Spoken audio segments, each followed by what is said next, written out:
ফেরাউন শুনল যে হজরত আসিয়া আলাইহিসসালাম তার ঘরে বসে মহান আল্লাহ রব্বুল আলমিনের কাছে দুহাত তুলে দোয়া করছে এবং সে বলছে, হে আল্লাহ রব্বুল আলমিন, তুমি মুসা আলাইহিসসালামকে সকল বিপদ আপদ থেকে রক্ষা করে তাকে বিজয় দান করো এবং আমার স্বামী ফেরাউনের সকল মিথ্যাকে প্রকাশ করে তাকে ধ্বংস করে দিও। বিবি আসিয়ার এই দোয়া শুনে ফেরাউন আর ধৈর্য ধরতে পারল না। সে রাগান্বিত হয়ে আসিয়ার ঘরে প্রবেশ করল এবং বলল, হে আসিয়া, আমি তোমাকে বারবার সাবধান করেছি, এই নাম তুমি আর মুখে নিও না, অথচ তুমি আমার কথার প্রতি কোনো গুরুত্ব দিচ্ছ না এবং আমার নির্দেশের কোনো মূল্যই দিচ্ছ না। এবার আমার শাস্তি থেকে তোমাকে কেউ বাঁচাতে পারবে না। শুধু তোমাকে নয়, তোমার অবাধ্য সন্তানগুলোকেও অন্ধকার কারাগারে আবদ্ধ করে তিলে তিলে সাজা দিয়ে মারব। আর তখন তুমি বুঝতে পারবে ফেরাউনের নির্দেশ অমান্য করার মূল্য কত। এই কথা বলে ফেরাউন আসিয়ার ঘর থেকে বের হয়ে গেল। অতঃপর পরের দিন সকালবেলা ফেরাউন তার কয়েকজন সৈন্যদেরকে ডেকে বলল, তোমরা আমার অবাধ্য স্ত্রী সন্তানদেরকে বন্দী করে অন্ধকার কারাগারে নিক্ষেপ করো। সৈন্যগণ এমন আদেশ শুনে আশ্চর্য হয়ে গেল, কেননা বিবি আসিয়া ও তার পুত্রদের প্রতি ফেরাউনের এমন নিষ্ঠুর আদেশ তাদের ধারণার বাহিরে ছিল। এজন্য তারা সেখানেই দাঁড়িয়ে রইল, এক কদমও নড়ল না। তখন ফেরাউন তাদেরকে ধমক দিয়ে বলল, আমার নির্দেশ পালনে এত বিলম্ব কেন? যদি তোমাদের প্রাণের ভয় থাকে তাহলে তোমরা এই মুহূর্তে আমার আদেশ পালন করো, না হয় আমি তোমাদেরকে ফাঁসির মঞ্চে দাঁড় করিয়ে হত্যা করব।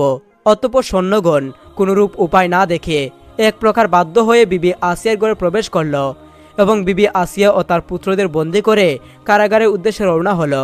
এরপর তাদেরকে অন্ধকার কারাগারে নিক্ষেপ করে বাহির থেকে তালা দিয়ে দিল। অতঃপর তারা ফেরাউনের নিকট আগমন করল বিবি আসিয়ার সন্তানদেরকে বন্দী করার বিষয়ে তাকে জানানোর জন্য। ফেরাউন তখন সৈন্যদেরকে আদেশ করল যে যতক্ষণ পর্যন্ত তারা মুসার কথা পরিত্যাগ করবে না ততক্ষণ পর্যন্ত তাদেরকে আটকে রাখো এবং সর্বত্র প্রকার খাবার বন্ধ করে দাও। ফেরাউনের নির্দেশ পাওয়া মাত্রই সৈন্যগণ বলে উঠল, জি জাহাপনা, আপনার আদেশ শিরোধার্য। এই কথা বলে তারা ফেরাউনের সম্মুখ থেকে বিদায় নিল। তার আদেশ বাস্তবায়নের জন্য ব্যস্ত হয়ে পড়ল এবং জেলখানায় সকল ধরনের খাবার দাবার সরবরাহ বন্ধ করে দিল, যার ফলে ক্ষুধা ও তৃষ্ণার কাতর হয়ে বিবি আসিয়া ও তার সন্তানদের প্রাণ বন্ধ হয়ে পড়ল। এমনকি তার কুলে বসে তার দুধপানকারী শিশু ক্ষুধা ও তৃষ্ণায় অস্থির হয়ে হাত পা আশ্রাতে আশ্রাতে মৃত্যুর কুলে ডরে পড়ল। আর অন্য সন্তানেরা অত্যন্ত কাতর হয়ে মৃত্যুর দ্বারপ্রান্তে উপস্থিত হল। এভাবে কঠোর সাজা ও ক্ষুধা যন্ত্রণার সাথে লড়াই করে বিবি আসিয়া ও তার সন্তানগণ 2 সপ্তাহ কাটিয়ে দিল। এরপর একদা প্রধানমন্ত্রী হামান এসে বন্দীগণকে বাহিরে এনে বিবি আসিয়াকে লক্ষ্য করে বলল, বেগম, আপনি আমাদের পরম শ্রদ্ধা ও ভক্তির পাত্র, আপনি যথেষ্ট বুদ্ধিমতী ও জ্ঞানের অধিকারী। এই নিয়ে আপনাকে উপদেশ দেওয়ার মতো কোনো যোগ্যতা আমার নেই। তবে আপনার ও আপনার সন্তানদেরকে দূর অবস্থা বেকুল হয়ে আমি আপনার নিকট অনুরোধ করে ছুটে এসেছি। আর আমার প্রস্তাব এই যে আপনার স্বামী নিজেকে ক্ষুধা বলে দাবি করেছে, রাজ্যের সকল প্রজাবিন্দু তার এ দাবি স্বীকার করে নিয়েছে। এমতো অবস্থায় আপনি তার বেগম হয়ে যদি সেই দাবি অমান্য করেন তবে এটা তার পক্ষে অত্যন্ত অপমানজনক। এজন্য আমি আপনাকে অনুরোধ করে বলছি, অযথা স্বচ্ছায় এরূপ কষ্ট বুক না করে আপনার স্বামীর ইচ্ছা পূরণ করুন এবং পুনরায় সুখ শান্তির বসবাস করার জন্য আনন্দমহলে ফিরে যান। এই সকল কথা শুনে বিবি আসিয়া বলে উঠল, হে হামান, তুমি এরূপ অনুরোধ আর কখনো আমার সম্মুখে উচ্চারণ করিও না। তোমরা যত ইচ্ছা আমাকে কঠিন শাস্তি দিতে পারো, কিন্তু শুনে রাখো, আমার সিদ্ধান্ত থেকে আমাকে এক চুল পরিমাণও তোমরা সরাতে পারবে না। কারণ দুনিয়ার সামান্য সুখ শান্তির আশায় আমি আমার দয়াময় আল্লাহ তাআলাকে বলতে পারবো না। হজরত আসিয়া আলাইহিস সালামের জবান থেকে এই সকল কথাগুলো শুনে প্রধানমন্ত্রী হামান নিরাশ হয়ে সেখান থেকে চলে গেল। অতঃপর সে ফেরাউনের কাছে গিয়ে বিবি আসিয়ার দৃঢ়তার ব্যাপারে জানিয়ে দিল। ফেরাউন যখন দেখল বিবি আসিয়ার স্পর্ধা এখনো কমেনি, তখন ফেরাউনের ক্রোধ আরো বৃদ্ধি পেল। যেভাবেই হোক আসিয়া ও তার পুত্রগণকে নতি স্বীকারে বাধ্য করবই। এই কথা চিন্তা করে সে সৈন্যদেরকে আদেশ করল, তোমরা প্রতিদিন আসিয়া ও তার পুত্রদেরকে প্রচণ্ড বেতাঘাত করবে এবং রাতে যেন ঘুমাতে না পারে সেজন্য ছাদের সাথে ঝুলিয়ে রাখবে। হুকুম পাওয়া মাত্রই সৈন্যগণ কারাগারের উদ্দেশ্যে রওনা করল এবং বিবি আসিয়া ও তার পুত্রগণকে কঠোরভাবে বেতাঘাত করতে লাগলো। শাস্তি ও প্রহারের আঘাতে হজরত আসিয়া আলাইহিস সালাম ও তার সন্তানগণ দুর্বল হয়ে বুক ফাটা চিৎকার আরম্ভ করে দিল। কিন্তু এ চিৎকার তাদের হৃদয়ে দয়ার উদয় সৃষ্টি করল না, বরং তারা আরো শাস্তির মাত্রা বাড়াতে শুরু করলো। আল্লাহর কি কুদরতি খেলা, এই অসম্ভব পূর্ণ শাস্তির মাঝেও তাদের ঈমান মজবুত রাখলো এবং আল্লাহ তাআলার প্রেমে মগ্ন হয়ে সকল অত্যাচারকে হাসি মুখে মেনে নিতে থাকলো। অতঃপর তারা যখন লক্ষ্য করে দেখলো যে হজরত আসিয়া আলাইহিস সালাম তার সিদ্ধান্ত থেকে ফিরে আসছে না, তখন তারা ফেরাউনের নির্দেশে হজরত আসিয়া আলাইসাল্লামকে ফ্লোরে শুইয়ে তার বুকের উপর একটি বড় পাথর চাপিয়ে দিল, যার কারণে হজরত আসিয়া আলাইসাল্লামের শ্বাস প্রশ্বাস প্রায় বন্ধ হয়ে আসলো। কিন্তু এতেও হজরত আসিয়া আলাইসাল্লাম তার সিদ্ধান্ত থেকে বিচ্ছিন্ন হলো না। স্বর্ণগণ হজরত আসিয়া আলাইসাল্লামকে বিভিন্নভাবে অত্যাচার করেও যখন আল্লাহর পথ থেকে সরাতে পারল না, তখন তারা তার সন্তানদের উপর শাস্তির মাত্রা বহুগুণে বাড়াতে শুরু করলো। অবস্থা এমন হলো যে প্রহারের আঘাতে জর্জরিত হয়ে তার সন্তানরা যখন চিৎকার করতে লাগলো, তা দেখে হজরত আসিয়া আলাইসাল্লামের চোখের পানি আটকাতে পারলেন না। তখন আসিয়া আলাইসাল্লাম বললেন, বাবাগণ, তোমাদের এইরূপ কষ্ট দেখে আর আমি সহ্য করতে পারছি না, এজন্য মনের অজান্তেই চোখের কোণায় পানি চলে এসেছে।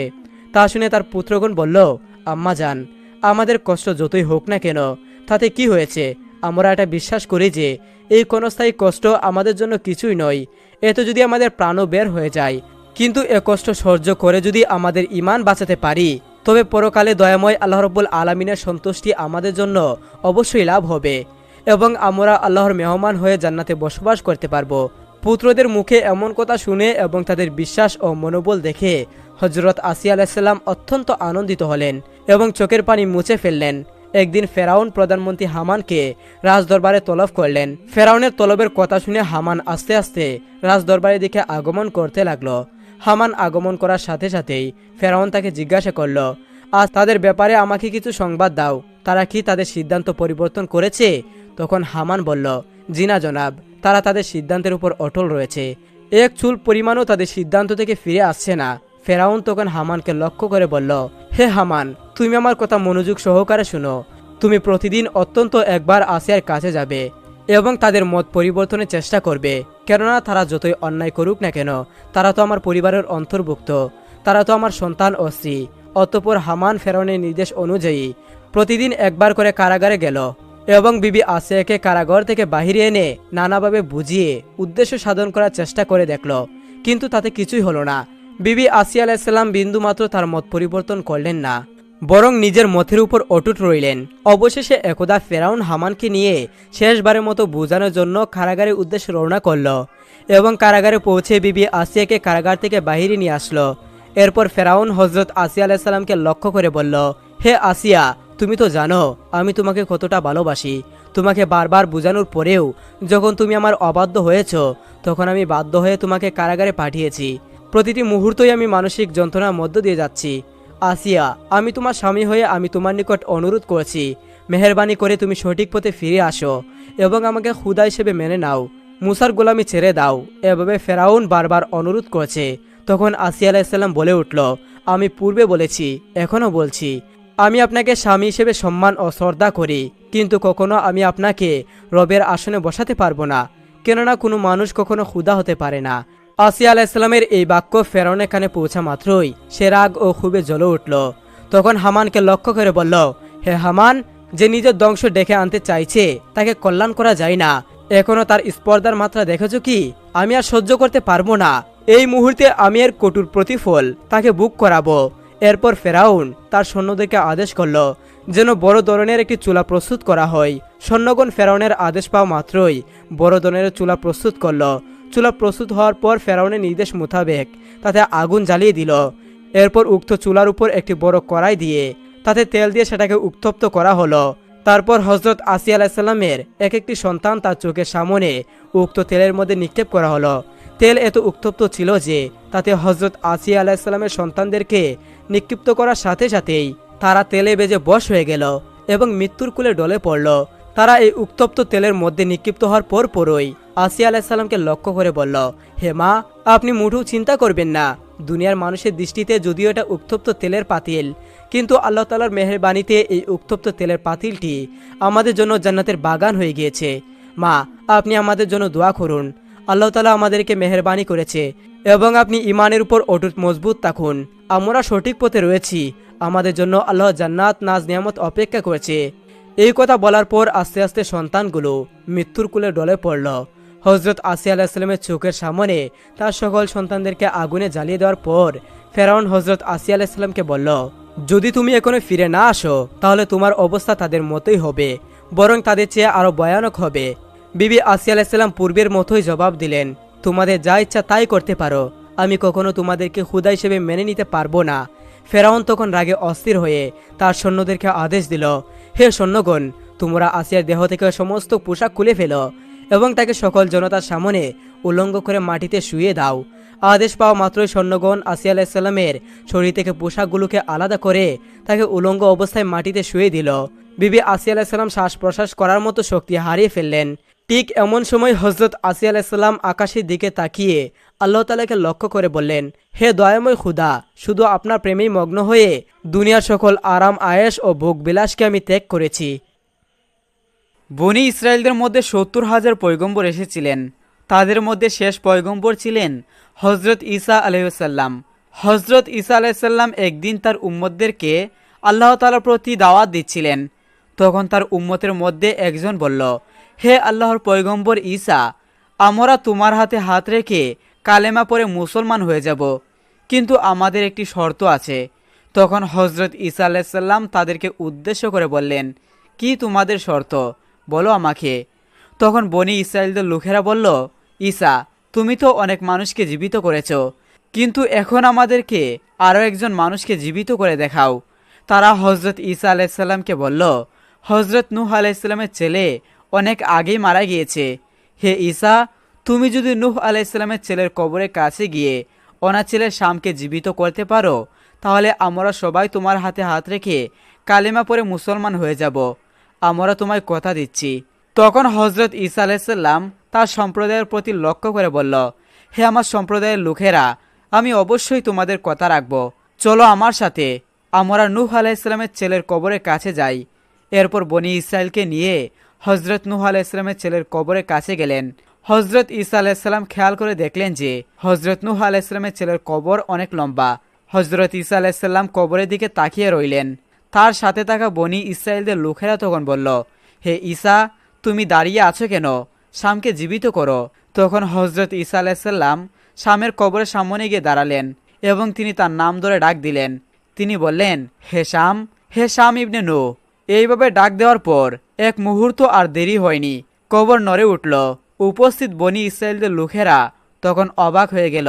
এরপর হজরত ঈসা আলাইহিসসালাম বললেন, হে শাম ইবনে নূহ, তুমি কবর থেকে জেগে উঠো। এরপর শাম কবর থেকে জেগে উঠল। কবর থেকে তার বুক পর্যন্ত বেরিয়ে গেল। কবর থেকে ওঠার পর শাম ইবনে নূহের সাথে ঈসা আলাইহিসসালামের কথোপকথন শুরু হলো। তাদের এই কথোপকথন দেখে উপস্থিত লোকেরা সবাই হতবাক হয়ে তাকিয়ে রইল। হজরত নূহ আলাইহিসসালাম লক্ষ্য করলেন, শাম ইবনে নূহ কথা বলছেন ঠিকই, কিন্তু তার সমস্ত শরীর তরতর করে কাঁপছে। হজরত নূহ আলাইহিসসালামের ছেলের এই অবস্থা দেখে ঈসা আলাইহিসসালামের মনে আগ্রহ জাগল। তখন তিনি তাকে জিজ্ঞাসা করলেন, তুমি এভাবে তরতর করে কাঁপছে কেন? তুমি কি ভয় পাচ্ছ? বলো আমাকে, তোমার কি হয়েছে? তখন শাম ইবনে নূহ বললেন, হে আল্লাহর পয়গম্বর, আমি অনেক ভয় পাচ্ছি, আমার ভয়ের কারণেই তরতর করে কাঁপছি। তখন ঈসা আলাইহিসসালাম বললেন, তুমি কি ঘটনাটি আমাকে খুলে বলতে পারো? আসলে কোন কারণে তুমি ভয় পাচ্ছ? তখন সে কাঁপতে কাঁপতে বলতে লাগলো, আমি আজকের ভয়ে কাঁপছি না হে ঈসা, আমি ওই দিনের কথা মনে করে কাঁপছি। সেই দিন আজ থেকে প্রায় 4 লক্ষ বছর পূর্বে আমার কাছে একদিন হজরত আজরাইল আলাইহিসসালাম এসেছিলেন। আমি যখন আজরাইল আলাইহিসসালামকে দেখলাম তখন একেবারে দিশেহারা হয়ে গিয়েছিলাম। তখন ঈসা আলাইহিসসালাম বললেন, হে শাম, কি এমন হয়েছিল যে তুমি দিশেহারা হয়ে গিয়েছিলে? তখন শাম ইবনে নূহ বললেন, হে ঈসা, আমি দেখলাম আজরাইল আলাইহিসসালামের মাথাটা আসমানে আর পা দুটো জমিনে। আমি দেখলাম তার চোখগুলো বড় বড় পাহাড়ের সমান। আজরাইল আলাইহিসসালামের আকৃতি দেখে আমি দিশেহারা হয়ে গিয়েছিলাম। তখন আমার আত্মা আমার দেহ থেকে পালাতে শুরু করলো। আপনি অবাক হবেন হে ঈসা, আমার রূহ আমার শরীরে এক জায়গায় না, শরীরের ভেতর 80 জায়গায় পলায়ন করলো। কিন্তু হে ঈসা, আমার শেষ রক্ষা হলো না। আজরাইল আলাইহিসসালাম আমাকে তাবা মেরে ধরল। তিনি যখন আমাকে তাবা দিয়ে ধরল তখন আমি ভয় পেয়ে গিয়েছিলাম। আমি সেই যে ভয় পেয়ে তরতর করে কাঁপতে শুরু করলাম, সেই কাঁপুনি আজও আমার শেষ হয়নি। আমি আজ পর্যন্ত সেই ভয়ে কাঁপছি।